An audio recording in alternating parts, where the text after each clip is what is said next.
किया है उसी टाइम में आपने 1.5 मतलब 0.25 गुना आपने बढ़ा दिया, तो उस कंडीशन में क्या होगा, वो फैन ट्रिप नहीं मारेगा क्योंकि वो थोड़ा सा परसेंटेज डाउन जाता है, हाई जाता है इनरस करंट के टाइम में। ठीक है, तो आपके जितने भी रजिस्टिव लोड होंगे उसके लिए आप जितनी एम्पियर है उसमें 1.25 का मल्टीप्लाई करोगे, और जितने भी इंडक्टिव लोड होंगे उसके लिए 1.5 का मल्टीप्लाई करके आपका एमसीबी किया जाएगा। अब इसमें एमसीबी में भी क्या किया जाता है, रेटिंग होता है, कैटेगरी डिवाइड की गई है, जैसे बी सी डी जेड और के। ठीक है, 1 2 3 4 5 कैटेगरी के जो है हमारे पास एमसीबी होते हैं। बी टाइप जो होता है वो कहां यूज किया जाता है, रजिस्टिव लोड के लिए।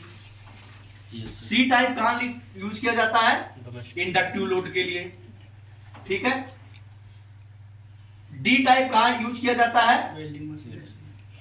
जो आपके इंडस्ट्रियल होते हैं जहां पे हाईवी करंट होता है। ठीक है, आपका कोई मोटर हो गया, ठीक है, जहां से आप डायरेक्ट उसको दे रहे हो छोटे मोटे, ठीक है, तो वहां पे आप क्या करोगे, डी टाइप।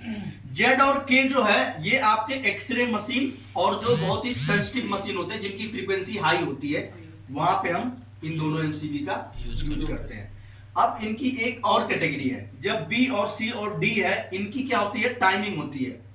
ठीक है, आपका कोई भी सेफ्टी 3 चीज पे काम करता है, कान खोल के सुन लेना, वोल्टेज, एम्पियर और टाइमिंग, कितनी देर में वो ट्रिप होता है। फॉर एग्जाम्पल आपका कोई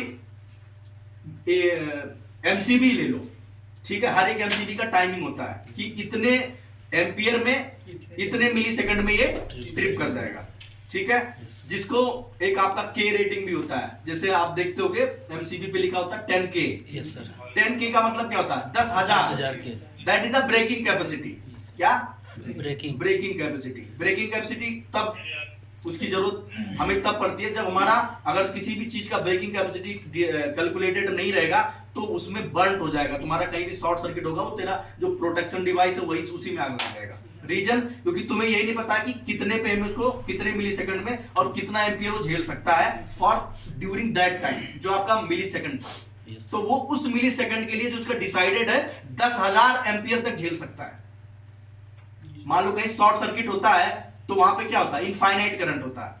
आप मेजर कर सकते हो क्या जहां पे शॉर्ट सर्किट हुआ कितना हुआ, नहीं कर सकते ना, तो इसीलिए उसकी ब्रेकिंग कैपेसिटी दी जाती है कि इसका इतना ब्रेकिंग कैपेसिटी है, 10,000 एम्पियर जाते ही वो क्या हो जाएगा, उतना झेल सकता है। मतलब वो ब्रेकिंग का मतलब क्या होता है, टूटना, उसके पहले तक वो बिल्कुल ओके रहेगा, काम करेगा। ठीक है, अब वो 10K का एक टाइमिंग डिसाइड है कि इतने मिली सेकंड में ट्रिप होगा। अगर जो उतने मिली सेकंड में ट्रिप नहीं हुआ तो आपका एमसीबी कभी कभी देखते हो एमसीबी बर्न आउट हो जाता है, ऑन के ऑन ऐसे चिपक जाता है, इसीलिए क्योंकि वो जिस उसका कैलिब्रेशन नहीं था, उस जो एमसीबी थी जो उसको डिजाइन किया गया था उसमें कोई टेक्निकल प्रॉब्लम थी या क्या था जिसकी वजह से वो उसका जो कैलिब्रेटेड टाइमिंग था उसमें नहीं हुआ।